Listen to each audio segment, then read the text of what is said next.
CDC 산하 예방접종 자문위원회가 오랫동안 유지된 신생아 B형 간염 예방접종 권고를 폐기하기로 결정했습니다.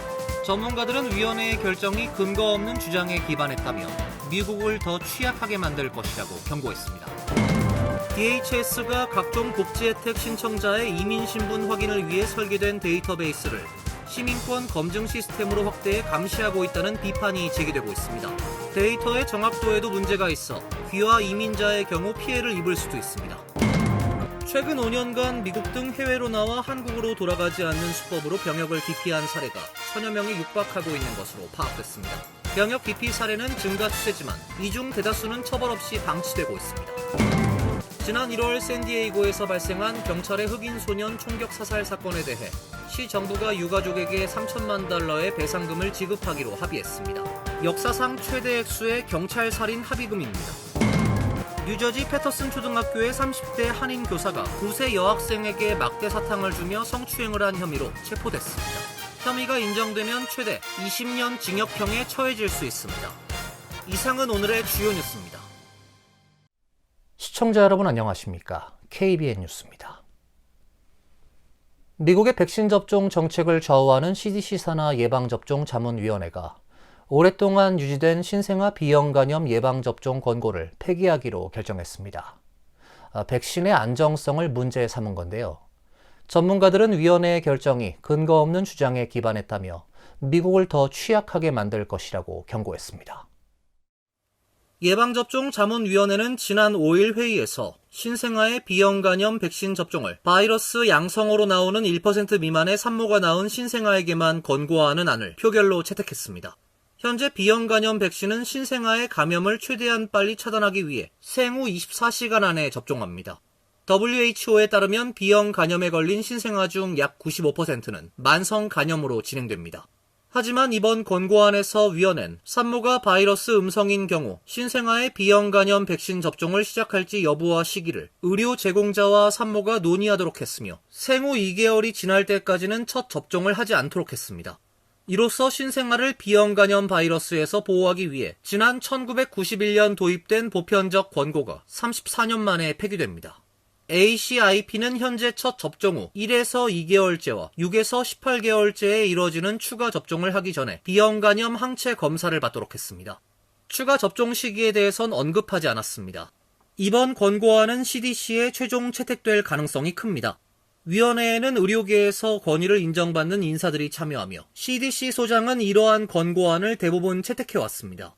CDC가 채택하는 안은 명목상 권고지만 당장 건강보험의 보장 범위에 영향을 주게 됩니다. 따라서 백신 접종 비용이 급등하게 되고 의료 제공자에게도 법적 책임의 부담이 커져 사실상 백신 접종이 매우 어려워질 것으로 보입니다. 보건당국은 앞서 코로나19 백신 접종을 노인 같은 고위험군에도 권하지 않도록 했으며 4세 이전엔 홍역, 볼거리, 풍진, 수두를 한 번에 예방하는 혼합 백신을 접종하지 말라는 권고안을 채택한 바 있습니다. DHS가 각종 복지 혜택 신청자의 이민 신분 확인을 위해 설계된 데이터베이스를 시민권 검증 시스템으로 확대해 감시하고 있다는 비판이 제기되고 있습니다. 데이터의 정확도에도 문제가 있기 때문에 귀화 이민자의 경우 피해를 입을 수도 있습니다. 유권자 접근성 보장을 목표로 하는 무당파 싱크탱크 페어 일렉션 센터가 공개한 서한에 따르면 DHS는 지난 5월 공적 부조 자격 확인 시스템을 사전 공지 없이 전면 개편했습니다. 법적으로 요구되는 공공고지와 의견 수렴 절차를 거치지 않은 채 시스템을 가동했으며 관련 법적 문서는 10월 31일에야 공개됐습니다. 이미 여러 주 선거관리 당국이 해당 시스템을 활용해 유권자 명부를 파악하는 상황이었으며 그 결과 11월 초까지 약 4,600만 건의 유권자 신분 조회가 세이브를 통해 이루어진 것으로 나타났습니다. DHS는 현재 26개 주가 세이브를 사용 중이거나 사용할 준비를 하고 있다고 밝혔습니다. 이 모든 과정에서 일반인들은 사실상 아무런 정보를 제공받지 못했습니다. 세이브는 본래 이민자의 신분을 확인하기 위한 시스템입니다. 그러나 DHS는 세이브를 개편해 미국 출생 시민까지 포괄하는 종합적 시민권 검증 시스템으로 확장했습니다. 새로운 세이브는 주 선거관리 당국이 주민들의 소셜 번호를 제출해 연방사회보장국과 국토안보부 기록을 대조할 수 있도록 허용합니다. DHS는 이에 더해 운전면허 데이터베이스, 전국 법집행 통신망까지 통합할 계획을 밝히며 사실상 국가 차원의 중앙신분감시 인프라 구축을 예고했습니다. 문제는 데이터의 정확성이 높지 않다는 것입니다. 예를 들면 영주권자로서 소셜 번호를 발급받은 뒤 나중에 귀화하더라도 SSA 기록은 자동으로 업데이트되지 않습니다. 본인이 직접 SSA에 연락해 갱신 절차를 밟지 않는 한 SSA 기록에는 영구적으로 비시민으로 표시됩니다. 최근 10년간 약 800만 명이 귀화했지만 SSA 기록을 업데이트할 이유가 없어 그대로 두는 경우가 대부분입니다. SSA 감독관실은 2006년 보고서에서 소셜번호 소지자 중 약 330만 명의 시민이 SSA 기록상 비시민으로 잘못 표시되어 있다고 밝힌 바 있습니다. 지난 8에서 9월 뉴욕시에서 추방된 이민자 수가 체포된 이민자 수를 넘어선 것으로 파악된 가운데 조란 맘다니 뉴욕시장 당선인은 이민자들이 정부의 불법 이민 단속을 거부할 권리가 있다고 주장했습니다. IC가 최근 공개한 자료에 따르면 뉴욕시에서 8월과 9월 2달 연속 추방 이민자 수는 각각 428명과 420명으로 같은 달 체포 이민자 수 356명과 340명을 각각 앞질렀습니다. 뉴욕시에서 추방 이민자 수가 체포 이민자 수보다 더 많은 것은 통계를 작성하기 시작한 2023년 3월 이후 처음입니다. IC의 뉴욕시 이민자 체포는 지난 6월 739명으로 정점을 찍은 후 7월 653명, 8월 356명, 7월 340명 등 감소세로 돌아선 반면 추방 이민자 수는 지난 6월 266명, 7월 320명, 8월 428명으로 오히려 증가하고 있습니다. IC 통계에 따르면 올 들어 지난 10월까지 뉴욕시 이민자 체포는 총 3,212명으로 이 가운데 추방된 이민자 1,832명으로 57%에 달했습니다. 한편 조란 맘다니 뉴욕시장 당선인은 어제 SNS에 올린 영상에서 여러분이 당신의 권리를 안다면 우리 모두 IC에 맞설 수 있다며 300만 명의 뉴욕 이민자들을 보호하겠다고 밝혔습니다. 그는 미국 내 이민자들은 묵비권을 행사할 수 있으며 단속 현장을 방해하지 않는 범위 내에서 이를 촬영할 수 있고 사적 공간 진입 요청을 거부할 수 있다고 설명했습니다. 맘다니 당선인은 IC는 법적으로 당신에게 권리가 없다고 거짓말할 수 있지만 당신은 묵비권을 행사할 권리가 있다며 구금된 상태에서도 당신에게 주어진 권리를 확인하고 당국의 답변을 반복해서 요구할 수 있다고 설명했습니다. 이번 영상은 IC 요원들이 뉴욕 차이나타운 캐널 스트릿에서 불법 이민자 단속 작전을 전개해 반대 시위가 벌어진 지 일주일 만에 나왔습니다. 도널드 트럼프 대통령이 서명한 출생시민권을 폐지하는 행정명령이 대법원 심리를 앞두고 있습니다. 판결은 내년 6월 말이나 7월 초에 내려질 것으로 예상됩니다. 연방 대법원이 5일 미국 내 출생 자동시민권 부여를 폐지하려는 트럼프 대통령의 조치가 헌법에 위배되는지 여부를 심리할 계획이라고 발표했습니다. 트럼프 대통령은 취임 첫날 불체 이민자 부모에게서 태어난 아이들과 임시 외국 거주자들에게서 태어난 아이들에게 시민권을 부여하지 않겠다는 행정명령에 서명을 했습니다. 1898년부터 보장되어 온 원칙을 부정하는 것으로 해마다 수십만 명의 아이들에 영향을 미칠 수 있습니다. 그러나 법원이 곧바로 행정명령의 효력을 중단시켰습니다. 연방 대법원은 아직 변론 기일을 발표하지 않았으며 앞으로 수개월 안에 심리를 진행할 전망입니다. 판결은 내년 6월 말이나 7월 초에 내려질 것으로 예상됩니다. 남북전쟁 직후 비준된 수정헌법 제14조에 따라 인정되어 온 출생지 자동시민권 부여는 오랫동안 미국의 핵심 원칙으로 여겨져 왔습니다. 수정헌법 14조는 미국에서 태어났거나 귀화했고 그 관할권에 속한 모든 사람은 미국과 그들이 거주하는 주의 시민이라고 명시하고 있습니다. 존 사우어 법무부 차관은 연방 대법원에 제출한 서류에서 수정헌법 제14조가 남북전쟁 이후 새로 해방된 노예들과 그들의 자녀들에게 시민권을 보장하기 위한 것이었지 일시적으로 미국에 방문하는 외국인이나 불체자의 자녀를 위한 것이 아니었다며 트럼프의 행정명령이 해당 조항의 본래 의미를 회복하는 것이라고 주장했습니다. 최근 5년간 미국 등 해외로 나와 한국에 돌아가지 않는 수법으로 병역을 기피한 사례가 1000여 명에 육박하고 있는 것으로 파악됐습니다. 이 같은 병역 기피 사례는 증가 추세이지만 이 중 대다수는 처벌 없이 사실상 방치되고 있습니다. 한국국회 국방위원회 소속 더불어민주당 황희 의원이 병무청으로부터 제출받은 자료를 분석한 결과 2021년부터 올해 10월 말까지 병역 의무 기피자는 총 3,127명으로 집계됐습니다. 유형별로는 현역 입영 기피가 1232명으로 가장 많았고 국외 여행 허가 의무 위반 912명, 병역 판정 검사 기피 586명, 사회 복무 소집 기피 397명 순입니다.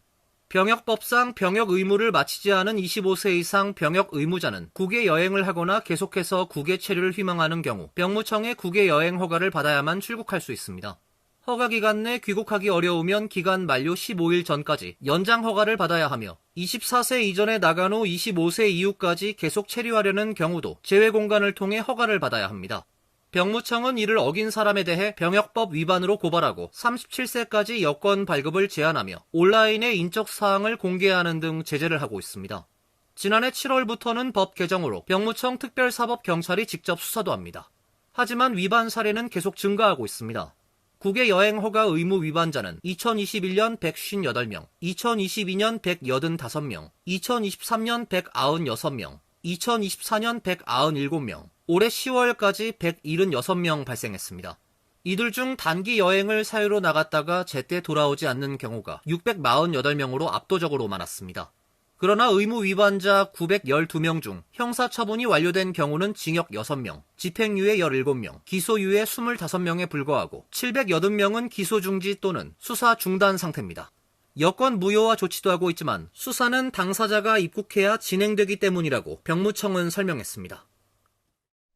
지난 1월 샌디에이고에서 발생한 경찰의 흑인 소년 총격 사살 사건에 대해 시 정부가 유가족에게 3천만 달러의 배상금을 지급하기로 합의했습니다. 시의회가 승인하면 미국 역사상 최대 액수의 경찰 살인 합의금을 기록합니다. 샌디에이고 시 변호인단이 지난 1월 경찰에 무고하게 사살당한 16세 흑인 소년 코누아 윌슨의 유가족에게 3천만 달러의 조정금 지급에 합의했습니다. 만약 이번 합의금이 시의회에서 통과된다면 2020년 인종차별로 전국을 들끓게 한 흑인 조지 플로이드 사건으로 미니애폴리스 시가 그의 가족들에게 지급하기로 한 2,700만 달러를 초과한 첫 배상금으로 기록됩니다. 감시 카메라와 경찰이 착용한 바디 카메라 기록에 의하면 지난 1월 28일 윌슨은 시내 전철역에서 누군가를 피해 달아나다가 경찰관이 뒤에서 발사한 총에 등을 맞아 쓰러졌습니다. 유가족이 시 당국과 골드 경찰관을 상대로 제기한 소송의 소장에 따르면 윌슨은 역에서 나오자마자 샌디에이고 경찰관 데니얼 골드와 마주쳤고 당시 경찰은 아무런 사전 경고도 없이 윌슨이 달려가고 있을 때 총을 발사했으며 총탄은 흑인 소년 윌슨에게 맞았습니다. 경관은 소년이 땅 위에 쓰러진 뒤에야 샌디에이고 경찰이라고 알리는 경고를 냈습니다. 윌슨은 사건 후 1시간 만에 샌디에이고 대학병원 건강센터에서 사망했습니다. 5일 게재된 사건 공판 일정 공람에 따르면 이 배상금은 시 공공책임 배상기금에서 지급됩니다. 뉴저지 패터슨 초등학교의 30대 한인 교사가 9세 여학생에게 막대 사탕을 주며 성추행을 한 혐의로 체포됐습니다. 혐의가 인정되면 최대 20년 징역형에 처해질 수 있습니다. 뉴저지 퍼세이 카운티 검찰청에 따르면 레오니아에 거주하는 32세 한인 폴 양 씨를 2급 성폭행과 2급 아동복지 위해 혐의 등을 적용해 지난 3일 체포했습니다. 한국 국적을 가진 기혼자인 양 씨는 패터슨 25 초등학교 4학년 과학교사로 근무해왔던 것으로 알려졌습니다. 검찰은 지난 10월 22일 패터슨 25 초등학교에서 9세 여학생이 학교 수업 시간 중 교실 안에서 학대를 당했다는 신고를 받고 조사에 착수했습니다. 검찰은 특수피해자 전담반 수사관들이 조사 결과 양 씨를 용의자로 지목했습니다. 법원에 제출된 조서에 따르면 양 씨는 사건 당일 학교 복도에서 여학생 2명을 교실로 데려왔습니다. 양 씨는 한 학생을 교실 앞에서 시험을 보게 한 뒤 다른 학생을 뒤쪽으로 데려가 레몬맛과 포도맛 막대 사탕이 들어있는 상자를 보여주고 주머니에서 천 조각을 꺼내 여학생의 눈을 가리고 사랑의 맛을 마치라고 했습니다. 눈가리개가 제대로 묶이지 않았던 여학생은 눈가리개 아래쪽을 통해 양 씨가 바지를 내리고 자신의 신체 부위에 막대 사탕을 문지르는 것을 목격했습니다. 양 씨는 여학생에게 막대 사탕을 건넸으나 학생은 거부했다고 조사에 기록됐습니다. 양 씨는 유죄가 인정될 경우 혐의당 최대 10년씩 모두 20년 징역형을 받을 수 있습니다. 패터슨 학교는 양 씨가 조사 기간 중 휴직 조치됐고 이후 4일자로 해고됐다고 밝혔습니다. 양 씨는 지난 2021년 11월부터 패터슨 학군에서 교사로 근무해왔습니다. 최근 전국적으로 노로바이러스 감염 사례가 크게 증가하고 있습니다. 겨울철을 맞아 생굴 등 조개류 섭취가 늘어나고 있는 데 따른 것으로 보이는데요. 해마다 900여 명이 노로바이러스 감염으로 사망하고 있어 각별한 주의가 당부됩니다. CDC에 따르면 지난 11월 노로바이러스 검사 결과의 약 14%가 양성으로 나타났습니다. 지난 8월의 양성률 7%에 비해 2배나 증가한 수치입니다. 노로바이러스는 갑작스러운 구토, 설사, 메스꺼움, 복통, 탈수 등의 증상을 보이며 일부는 두통, 발열, 몸살 등을 동반하기도 합니다. 증상은 감염 후 12에서 48시간 이내에 나타나며 보통 1에서 2일 정도 지속됩니다. 노로바이러스는 모든 연령대에 영향을 미칠 수 있지만 특히 면역력이 약한 사람과 시니어, 어린아이 등은 중증으로 악화될 가능성이 높습니다. CDC는 노로바이러스 예방을 위해 굴과 조개류는 최소 화씨 145도에서 충분히 가열해 조리하고 조개류를 다룬 후에는 주방 도구와 조리대 등을 반드시 세척해야 한다고 강조했습니다. 또 노로바이러스에 오염된 음식은 외관, 냄새, 맛으로 구분이 어렵다며 굴, 조개류는 반드시 다른 식품과 분리해 보관해야 한다고 권고했습니다. 이어 조리 시간이 짧거나 약한 불로 찌는 조리법은 충분한 가열이 이루어지지 않아 바이러스를 확실하게 제거하지 못할 수 있다고 덧붙였습니다. 이어서 간추린 소식입니다. 재외동포청은 지난 5일 국회 본회의 의결을 통해 2026년도 예산이 총 1,127억 원으로 올해 대비 56억 원이 증액됐다고 밝혔습니다. 동포청은 2026년 예산을 국정과제 이행에 중점을 두고 귀환 동포 지원 강화, 세계 한인 네트워크 재편, 차세대 정체성 교육 강화, 역사적 특수동포 지원 등 핵심 사업을 증액 편성했습니다. 기존 세계 한인회장 대회 1개를 보완해 차세대, 경제인, 전문가 등 다양한 분야의 동포를 포괄하는 신규 통합 행사로서 세계 한인 대회를 개최하기로 하고 지역별 한인사회 교류 활성화를 위해 3억 원을 책정해 대륙별 한인회장 대회도 신설했습니다.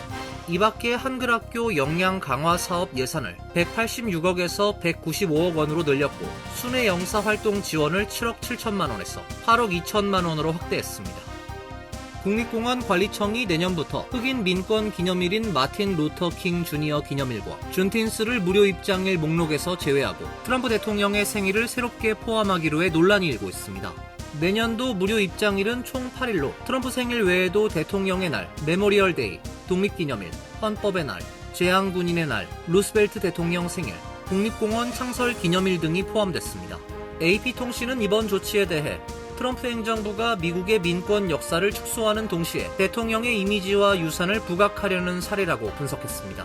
국립공원 무료 입장일 변경에 대해 시민단체와 민주당 측은 강하게 반발했고 국립공원 관리청은 이번 결정의 구체적 배경에 대해 입장을 밝히지 않았습니다. 뉴포트 디스패치에 따르면 뉴욕주 경찰과 프로포드 경찰국은 오렌지 카운티 파인부시 지역의 비비 아로마 스파에서 단속을 벌여 44세 한인 김기영 씨와 57세 한인 은박 씨를 성매매 알선 및 무면허 스파 운영 혐의로 체포 기소했습니다. 경찰은 해당 스파 직원들이 돈을 받고 성적 서비스를 제공한다는 제보를 받고 단속에 나섰다고 밝혔습니다. 경찰은 지난 3일 현장 단속 과정에서 두 사람을 체포 기소했습니다. 크로포드 경찰국은 두 사람은 출석 요구서를 받고 석방됐으며 오는 15일 크로포드 법원에 출석할 예정이라고 전했습니다. 앤드류 박 재단이 주최하는 소리다리 영 아티스트 프로그램이 첫 시즌 참가자를 모집합니다. 소리다리 프로그램은 15에서 18세 한국 및 한국계 미국인 현악 연주자를 대상으로 하며 뉴욕을 중심으로 활동하는 세계적인 전문 연주자들과 함께 실제 공연 무대에서 협업할 수 있는 기회를 제공합니다. 재단은 바이올린 2명, 비올라 1명, 첼로 1명 등 총 4명을 영 아티스트 펠로로 선발합니다. 선발된 학생들은 집중 리허설을 거쳐 뉴욕 한국문화원과의 파트너십으로 진행되는 우승자 콘서트 무대에 오르게 되고 $1,000의 상금이 수여됩니다. 지원은 온라인으로 이루어지며 지원 마감일은 12월 15일입니다. 환율과 증권 소식입니다.